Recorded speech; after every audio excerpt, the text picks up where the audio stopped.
여러분 반갑습니다. 오늘이 올해의 마지막 날입니다. 이 마지막 날까지 하나님께서 참 우리를 지켜보호해 주신 것에 대해서 감사하게 됩니다.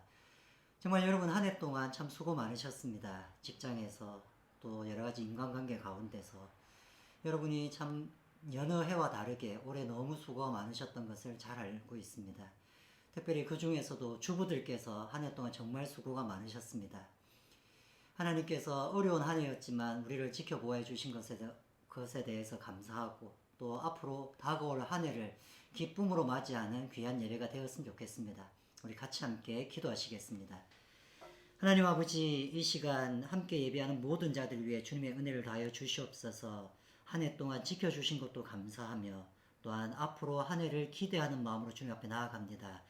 하늘의 신령한 복과 포함된 모든 축복들을 우리한테 더하여 주시기를 간절히 원하오며 예수님의 이름으로 기도했습니다. 아멘.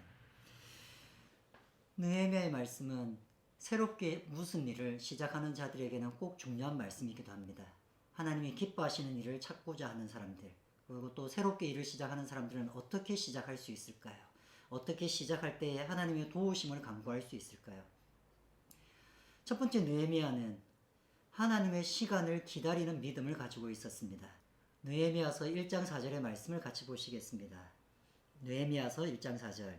내가 이 말을 듣고 앉아서 울고 수일 동안 슬퍼하며 하늘의 하나님 앞에 금식하며 기도하여. 그는 이스라엘이 회파된 채로 폐허인 채로 있다는 소식을 듣게 되었고 그곳에 있는 백성들도 고생하고 있다는 소식을 듣게 되었습니다. 그 소식을 듣고 느헤미야는 너무 마음이 아파서 슬퍼서 울며 기도했다고 얘기합니다. 그때의 시기를 언제라고 얘기하냐면 1절에 보면 아닥사스다 왕 제20년 기슬르월이라고 부릅니다. 기슬르월, 그때 시작했던 기도가 언제까지 이어지냐면 2장 1절까지 이어집니다. 2장 1절 아닥사스다 왕 제20년 니산월에 기슬월에서 니산월까지 우리는 이 달을 잘 모르지만 대략 3개월 내지 4개월 정도의 시간입니다. 그는 이스라엘이 무너져 있고 회파된 채로 그대로 있고 거기 사는 백성들이 여전히 고생하면서 언제 적들이 쳐들어올지 몰라서 걱정하며 살고 있다는 소식을 듣고는 기도하기 시작했습니다. 그 기도의 시간은 3개월 혹은 4개월의 시간을 가지게 되었던 것입니다. 여러분, 하나님의 일을 시작하기 전에는 기다리는 시간이 필요합니다. 그는 하나님의 일을 시작하기 위해서 기다리는 시간으로 기도의 시간을 가졌습니다. 하나님이 선택한 이스라엘 백성은 늘 기다림에 익숙한 백성이었습니다. 아브라함은 하늘의 별 같은 자손을 주신다고 하신 약속을 오랫동안 기다려야만 했습니다. 모세는 하나님께서 그들을 해방해서 약속의 땅까지 보내주시겠다고 하셨던 그 가나안 광야를 지나가면서 오랜 시간 동안 약속의 땅으로 가는 것을 기다려야만 했습니다. 이스라엘 백성은 늘 하나님이 주신 메시아를 기다리고 있어야만 했었습니다. 기다림은 늘 이스라엘 백성에게 익숙한 일이었습니다. 그것은 믿는 우리에게도 마찬가지입니다. 믿음을 가진 우리에게도 기다림은 운명적인 것입니다. 우리는 하나님의 약속, 하나님의 은혜를 기다려야 합니다. 기다림은 익숙하지 않을 수 있습니다. 하지만 느헤미야 같이 익숙하지 않은 사람도 없었을 겁니다. 왜냐하면 느헤미야가 예루살렘에 도착해서 수백 년 동안 건축하지 못했던 예루살렘 성전을 건축하는데 단 52일 만에 성전을 재건합니다. 그는 불도저 같은 사람이었습니다. 뭔가 일을 한번 시작하면 불같이 일어나서 한 번에 끝나는 사람이었습니다. 그런데 그 사람이 그거보다 더 오랜 시간 기도하며 기다렸던 것입니다. 건축하는 데는 불과 한 달 반이면 끝날 일이었지만 그 건축을 위해서 3개월, 4개월 동안 하나님 앞에 기도했던 사람이었습니다. 그리고 그 기도 시간이 그저 한가했던 시간이 아닙니다. 2장 2절에 보면 그 느헤미야에게 왕이 나타나서 이렇게 얘기합니다. 네 얼굴에 수심이 가득하구나. 얼굴에 표시가 날 정도로 힘든 기도의 시간이었습니다. 그렇게 하나님의 일을 위해서 기다리는 것, 새로운 일을 시작하기 위해서 하나님 앞에 간구하면서 기다리는 기도의 시간은 그렇게 여유롭고 그렇게 행복하고 그런 시간은 아닙니다. 기다림은 지루할 뿐만 아니라 기다림은 어려운 것이기도 합니다.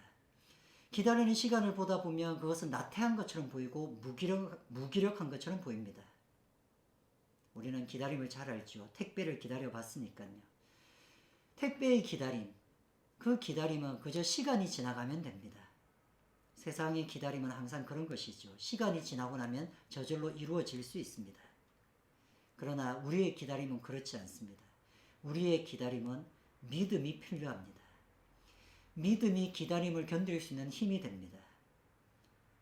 그 믿음으로 하는 기도는 하나님께 그 결말까지 열어놓고 기다리는 것이기 때문입니다. 한 해 우리는 어렵게 잘 보냈습니다.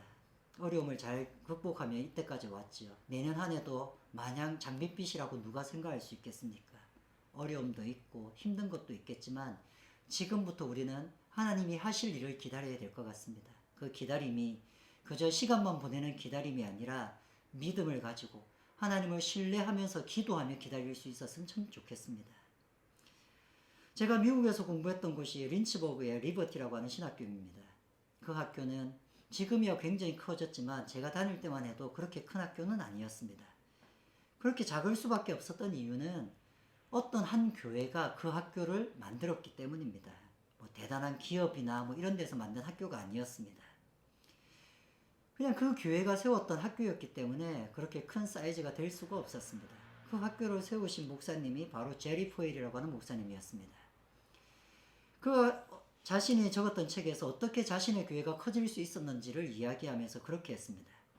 그는 원래 젊었을 때에 한 14시간에서 16시간 정도 늘 전도하는 사람이었습니다. 그래서 동네방네 다니면서 문을 두드리면서 전도했다고 얘기합니다. 미국에서는 쉽지 않은 일이었지만 그렇게 전도를 했었습니다. 그게 60년대, 70년대 일이었죠. 그래서 사람들은 그렇게 전도를 많이 해서 교회가 이렇게 큰 줄 알았습니다. 근데 그렇지 않고 그 제리 포일 목사님은 뭐라고 얘기하시냐면 이렇게 얘기합니다. 우리는 지속적으로 성령님을 기다렸고 성령님께서 우리를 찾아오시자 그가 우리에게 부흥을 주셨습니다. 그는 열심히 일하는 사람처럼 보였지만 그의 고백은 기다리는 사람이었다고 얘기하는 것입니다. 그저 시간만 보내는 것이 기다리는 것은 아닙니다. 하나님을 의지하고 하나님을 신뢰함으로 기도함으로 기다릴 때에 그것이 믿음의 기다림이 됩니다. 우리도 느헤미야처럼 3, 4개월을 기도하며 하나님의 일을 기다리는 것은 어떠실까요? 올 한 해는 참 기다림이 익숙한 한 해가 되셨으면 좋겠습니다. 그렇다고 그가 기다림만으로 시간을 보낸 것은 아니었습니다. 적절한 순간에 하나님의 시간에 뭔가를 요청할 수 있는 믿음을 가졌습니다. 뭔가 요청할 수 있는 용기 있는 믿음. 2장 2절을 한번 보시겠습니다. 2장 2절은 이렇게 얘기합니다. 왕이 내게 이르시되 내가 병이 없거늘 어찌하여 얼굴에 수심이 있느냐 이는 필연 내 마음에 근심이 있음이로다 하더라. 그때에 내가 크게 두려워하여 3, 4개월 예루살렘 성전을 놓고 기도하고 있는 느헤미야의 얼굴에는 그게 티가 났던 모양입니다. 그러자 그때 왕이 나타나서 이렇게 얘기합니다. 네가 병이 있는 것도 아닌데 네 얼굴에 뭔가 수심이 가득하구나. 무슨 일이냐? 이렇게 물어봅니다. 뭐 왕이 와서 그렇게 질문하니 어떻게 보면 좋은 일이지 않겠습니까? 직장 상사가 찾아와서 오늘 몸이 안 좋은 것 같은데 어때요? 이렇게 얘기하면 그것을 두려운 일로 여길 것은 없을 것 같습니다. 그런데 느헤미야는 그렇게 질문했을 때에 그것을 두려운 일로 여겼습니다. 두 가지 이유가 있습니다. 첫 번째는 그 당시 신하가 왕 앞에서 그렇게 안색이 안 좋은 것은 왕에 대한 큰 결례이기 때문입니다. 또한 한 가지는 더 큰 문제가 있었는데 느헤미야에게는 자기가 왜 이렇게 얼굴에 수심이 가득한지를 얘기하는 것이 실은 왕에 대한 비난이 될 수 있기 때문입니다. 왜냐하면 예루살렘 성전이 건축되려고 했을 때에 자기가 근심하고 있는 것, 이것에 대해서 3절은 이렇게 설명합니다. 3절은 제가 읽어드리겠습니다. 왕께 대답하되 왕은 만세 수를 하옵소서. 내 조상들의 묘실이 있는 성읍이 이때까지 황폐하고 성읍이 불탔사오니 내가 어찌 얼굴에 수심이 없사오리까 하니 이것이 굉장히 두려운 말입니다. 왜냐하면 지금 예루살렘 성이 무너져가지고 회파되어 있는 것을 보고는 제가 어떻게 마음이 편할 수가 있겠습니까? 이렇게 얘기를 하는 것입니다. 근데 이 말이 두려운 이유는 느헤미야 전에 성전이 한번 재건축이 될 뻔했었습니다. 근데 그 재건축을 막은 왕이 바로 이렇게 질문하는 아닥스다 왕이었습니다. 성전이 재건될 뻔했는데 아닥스다 왕이 그거 안 하는 게 좋겠어 이렇게 거절을 했기 때문에 성전이 여전히 무너진 채로 폐허인 채로 있었습니다. 그게 지금 왕이었는데 그 왕이 느헤미야한테 와서 너는 왜 얼굴에 수심이 가득하냐 이렇게 물어봤을 때에 느헤미야가 이렇게 대답한 것입니다. 우리 예루살렘 성이 무너져 있으니 제가 수심이 가득할 수밖에 없습니다. 그래도 느헤미야는 조금 조심을 했습니다. 예루살렘이라는 단어를 쓰지 않고 우리 조상들의 성이라고 표현하고 있죠. 굉장히 도전적인 대답이고 어쩌면 자신의 목숨을 걸고 대답한다고 할 수 있었습니다. 그래서 그는 왕이 왜 수심이 가득하냐고 물었을 때에 두려웠다고 했는 줄도 모릅니다. 기다린다고 해서 일이 저절로 이루어질 때까지 느헤미야는 기다린 것이 아니었습니다. 느헤미야는 그 적절한 시기에 용기를 가지고 왕 앞에 드러내놓고 얘기를 한 것이었습니다. 그 왕이 예루살렘 성전이 건축되는 것을 막았던 그 왕임에도 불구하고 느헤미야는 담대하게 자신이 해야 될 말을 했던 것입니다. 왜냐하면 그 일을 놓고 이미 3, 4개월 동안 하나님 앞에 간절하게 기도했던 사람이기 때문이었습니다. 믿음은 기다림만을 의미하지 않습니다. 기다릴 때도 믿음이 필요하지만 새로운 일을 시작할 때도 믿음이 필요합니다. 믿음이란 용기이기 때문입니다. 믿음은 용기였습니다. 위기가 기회라는 말이 있듯이 느헤미야는 기회가 찾아왔을 때 그 기회를 붙잡을 만한 용기가 있었습니다. 아마 어쩌면 느헤미야 왕이 야 너는 얼굴에 수심이 가득하구나 이렇게 했을 때에 일반적인 신하들의 반응은 아닙니다. 아무 일 없습니다. 제가 괜찮습니다. 이렇게 얘기했을 겁니다. 아니 어제 잠을 좀 못 자서 그렇습니다. 몸이 좀 불편합니다. 이렇게 얘기하고 끝냈을 줄도 모릅니다. 그러나 느헤미야는 도전적으로 이렇게 말합니다. 내가 어찌 수심이 없겠습니까? 여러분 이것이 느헤미야의 용기였습니다. 느헤미야는 아닥사스다 왕의 가문에 했던 일 때문에 수심이 있다는 것을 대놓고 얘기한 것이었습니다. 느헤미야는 믿음을 가지고 용기 있게 결정했습니다. 언제나 믿음은 그런 용기 있는 순간을 필요로 합니다. 종교개혁가 마틴 루터는 카톨릭의 사제였습니다. 근데 그가 카톨릭에서 완전히 갈라서 카톨릭의 사제였다가 이제 더 이상 카톨릭의 사제가 되지 않았던 사건이 있습니다. 보통 그 사건을 1521년에 있었던 부름스 국회에서의 고백이라고 봅니다. 근데 루터의 전기를 쓴 베인톤이라고 하는 작가가 있는데 이 작가는 그거보다 2년 전에 라이프지니에서 존 X라고 하는 사람과 논쟁을 벌인 적이 있습니다. 신학 논쟁을 벌였죠. 그때 아마 루터는 카톨릭과 완전히 갈라섰을 것이라고 얘기합니다. 라이프니츠에서 어떤 일이 있었냐면 그때 이미 루터는 카톨릭 안에서 큰 문제를 일으켰고 그래서 신학 논쟁을 통해서 누가 맞는지를 얘기하고자 했습니다. 그때 루터에 대적해서 에크라고 하는 신학자가 있었습니다. 에크는 역사 신학자였습니다. 에크는 루터의 주장을 잘 살펴보고 난 다음에 루터의 주장 중에 이미 루터의 100년 전에 후스라고 하는 사람이 있었는데 후스의 주장과 루터의 주장이 거의 일치한다는 것을 발견하게 됩니다. 근데 이 후스라는 사람은 100년 전에 카톨릭에서 이단으로 사형에 처형당했던 사람이었습니다. 그래서 후스는 어떻게 생각을 했냐면, 에크는 어떻게 생각을 했냐면, 후스와 루터가 같다는 것만 보여주면 싸움은 끝난다고 생각했었습니다. 그래서 논쟁이 붙었고, 에크는 루터를 몰아붙이기 시작했습니다. 그래서 당신은 후스를 알고 있지 않느냐, 그 후스의 주장과 당신의 주장은 일치한다라고 얘기했습니다. 역사학자가 아니었던 루터는 나는 그 이단이었던 후스의 주장과 다르다라고 계속 주장을 하면서 오전에 논쟁을 했었습니다. 오전 논쟁이 마치고 점심시간이 되었을 때 쉬는 시간을 점심을 먹고 급하게 도서관을 찾아가서 후스라는 사람의 주장을 찾아서 읽어보기 시작했습니다. 근데 읽어보니 루터는 이것이 성경적이고 자신이 주장하는 바하고 흡사하다는 것을 알게 되었습니다. 그리고 오후에 점심 식사 후에 이뤘던 오후 논쟁이 시작되자는 루터는 이렇게 얘기합니다. 예, 맞습니다. 저는 후스주의자입니다. 그렇게 공개적으로 얘기합니다.